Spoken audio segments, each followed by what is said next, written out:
اب اگر یہ بات کھل گئی ہے تو اب گھر گھر میں فتق پڑھنا چاہیے. آج کوئی اگر کتا یہ کہے کہ نبی کی بیٹی معاذ اللہ ثم معاذ اللہ خطا پہ تھی، اور میرا سلام ہے ان سنی علماء کرام کو،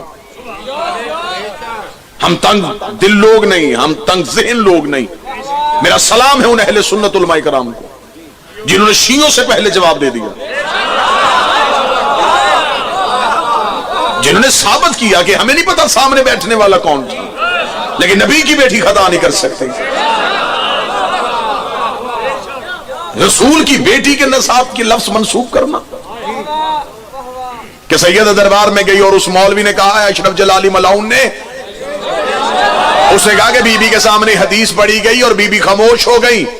میں پاکستان کے ہر ممبر پہ کہہ رہا ہوں، آج بھی ویڈیو کیمرے کی موجودگی میں پوری دنیا کو یہ پیغام سنانا چاہتا ہوں، میں آصف الوی اپنے لفظوں کا ذمہ دار ہو کے کہہ رہا ہوں، میں اپنی گردن کٹواؤں گا اور اپنی پوری جائیداد اس بندے کے نام لکھ کے دوں گا جو اپنے مذہب کی کتاب سے ثابت کرے کہ حدیث سننے کے بعد محمد کی بیٹی خاموش ہوئی ہو، بی بی حدیث سننے کے بعد چپ نہیں ہوئی، بی بی غضبناک ہو کے واپس گئی. بی بی نے حدیث کو قبول نہیں کیا.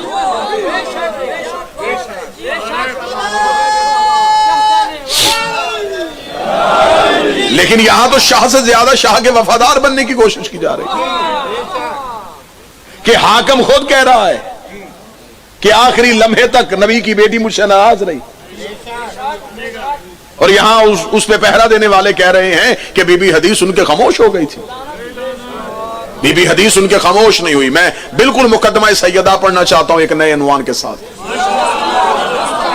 سیدہ خاموش نہیں ہوئی، سیدہ دربار میں کھڑی ہوئی، اور بی بی نے ہم جیسے نوکروں کے لیے تو مناظرے کی گنجائش چھوڑی نہیں. ہم تو مناظرہ تب کرتے جب نبی کی بیٹی خاموش ہو کے چلی گئی ہوتی. بی بی نے اپنا مناظرہ خود لڑا ہے اور کوئی بھی گوشہ کونا خالی چھوڑا ہی نہیں. بی بی دربار میں آگے کھڑی ہوئی، حاکم نے کہا میرے پاس حدیث ہے. بی بی نے کہا حدیث پڑھ.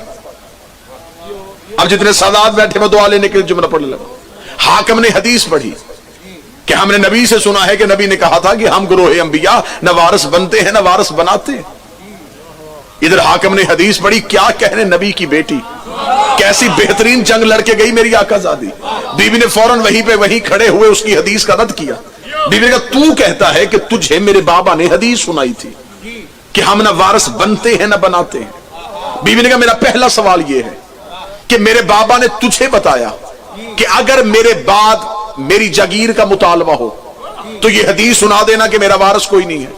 تو یہ حدیث میرے بابا نے جو تجھے کہی مجھے کیوں نہیں کہی؟ میں بیٹی تھی، میں دختر رسول ہوں. یہ حدیث پیغمبر مجھے سنانی چاہیے تھی. بابا مجھے کہہ کے جاتے کہ بیٹا میرے بعد جاگیر کا مطالبہ نہ کرنا، ہم نہ وارث بنتے ہیں نہ بناتے ہیں. میرے بابا نے مجھے حدیث نہیں سنائی اور تجھے حدیث سنا دی.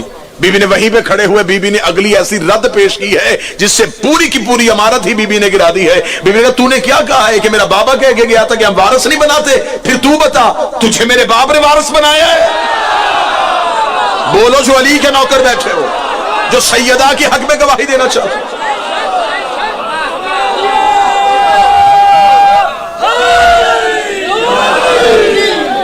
حضرت سی چیز ہی کیا دو جہاں کی ملکان ہے، حضرت سی چیز ہی کیا دو جہاں کی ملکان ہے. حریص لوگوں کو بس بے نقاب کرنا تھا اور جو دے رہے تھے حوالہ حدیث کا پڑھ کر انہیں حسبونا کو لاجواب کرنا. متوجہ صاحبان ہے، سیدہ نے کہا کہ تو کہہ رہا ہے کہ میرا باپ نے کہا تھا کہ ہم وارث نہیں بناتے، تو پھر تجھے میرے باپ کا وارث کس نے بنایا؟ اگر میرے باپ نے وارث نہیں بنایا تھا تو پھر تو میرے باپ کے ممبر پہ کیوں بیٹھ گیا؟ حاکم نے حدیث پڑھی. بی بی نے کہا اگر تو نے حدیث سنائی ہے تو میں تجھے قرآن سناؤں. بی بی نے پہلی آیت پڑھی، حاکم کے چہرے پہ موت کا پسینہ. بی بی نے دوسری آیت پڑھی، حاکم کے چہرے پہ زردی. بی بی نے تیسری آیت پڑھی. 40 آیتیں جب نبی کی بیٹی نے دربار میں پڑھ دی تو حاکم کے بدن میں کپ کپی طاری ہوئی. اسے کہا